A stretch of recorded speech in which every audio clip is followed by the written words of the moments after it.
সম্মানিত ভিউয়ার্স, আসসালামু আলাইকুম। আপনাদের সবাইকে স্বাগত জানাচ্ছি ল্যাঙ্গুয়েজ বিডি চ্যানেলে। আজ আমরা শিখব ইংরেজি ভাষা শিক্ষা ক্লাস 42 নম্বর ক্লাসটি। আসুন তাহলে শুরু করা যাক আজকের এই চমৎকার ক্লাসটি। প্রথমে আমাদের যে বাক্যটি আছে সেটা হচ্ছে, তোমার জন্য একটা অফার আছে। ইংলিশে বলবেন I have an offer for you. এ বাক্যে আই মানে আমার, হ্যাভ মানে আছে, অফার মানে অফার, ফর মানে জন্য, ইউ অর্থ তোমার। I have an offer for you, তোমার জন্য একটা অফার আছে। তারপর লেখা আছে, তুমি কি এটা গ্রহণ করবে? ইংলিশে জিজ্ঞাসা করবেন will you accept it. You মানে তুমি, অ্যাকসেপ্ট অর্থ গ্রহণ করা, ইট মানে এটা। উইল ইউ অ্যাকসেপ্ট ইট, তুমি কি এটা গ্রহণ করবে? তারপর লেখা আছে, আমি 6টায় তোমার জন্য অপেক্ষা করব। ইংলিশে বলবেন I will be expecting you at 6 o'clock। এখানে আই মানে আমি, এক্সপেক্টিং মানে প্রত্যাশা করা বা অপেক্ষা করা, এখানে ইউ অর্থ তোমার।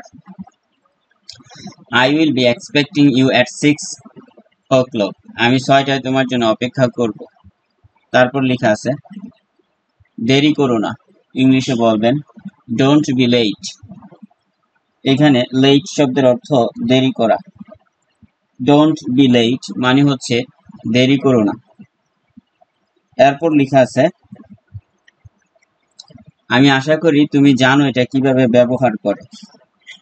ইংলিশে বলবেন I hope you know how to use ইট।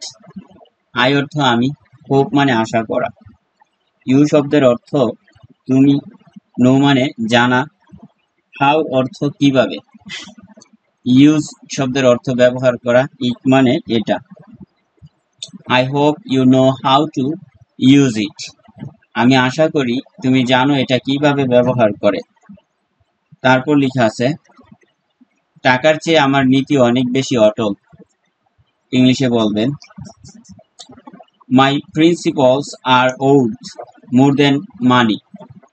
এখানে মাই প্রিন্সিপালস মানে হচ্ছে আমার নীতি, ওর্থ মানে অটল, মানি অর্থ টাকা। মাই প্রিন্সিপালস আর ওর্থ মোর দেন মানি, টাকার চেয়ে আমার নীতি অনেক বেশি অটল। এরপর লেখা আছে, তুমি আমার কাছে কি চাও? ইংলিশে জিজ্ঞাসা করবেন what do you want from me.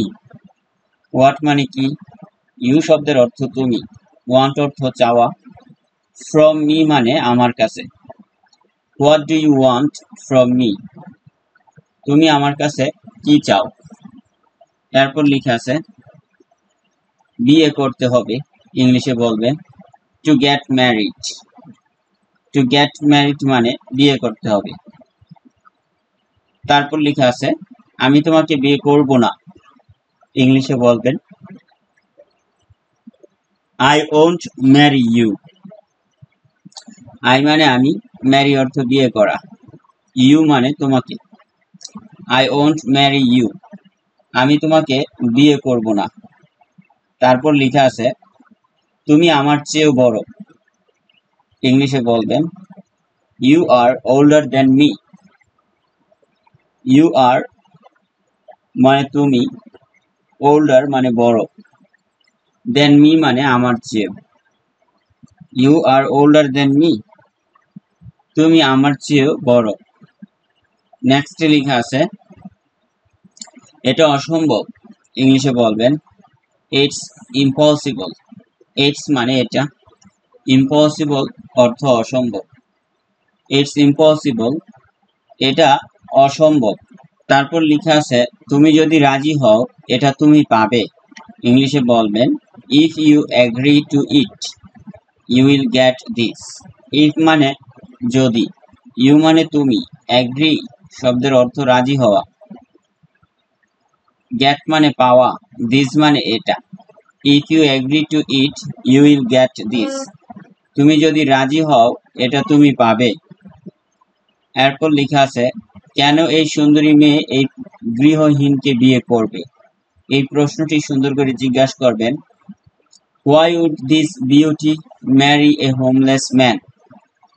Why অর্থ কেন, দিস বিউটি মানে হচ্ছে এই সুন্দরী মেয়ে, ম্যারি শব্দের অর্থ বিয়ে করা, হোমলেস ম্যান মানে গৃহহীন লোক।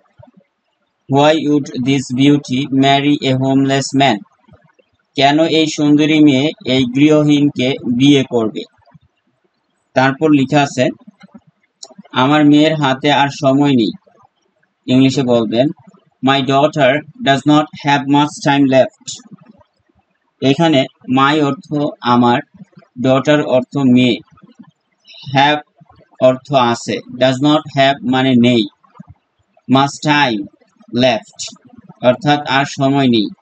My daughter does not have much time left, আমার মেয়ের হাতে আর সময় নেই। নেক্সট লেখা আছে সে বিপদে আছে। ইংলিশে বলবেন শি ইজ ইন ডেঞ্জার। এখানে শি মানে সে, ডেঞ্জার শব্দের অর্থ বিপদ। শি ইজ ইন ডেঞ্জার, সে বিপদে আছে। এবারে লেখা আছে কি বাজে, আমি প্রত্যাখ্যান করছি। ইংলিশে বলবেন this is nonsense, I refuse. This is nonsense মানে কি বাজে।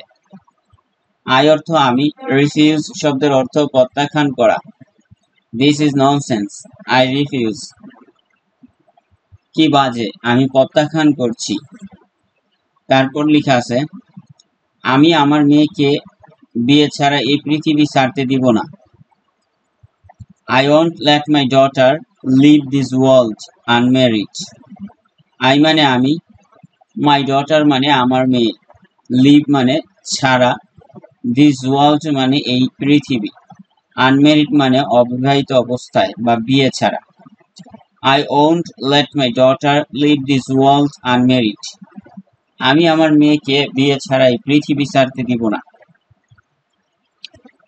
তুমি অবস্থান করছো, ইউ আর স্টেইং।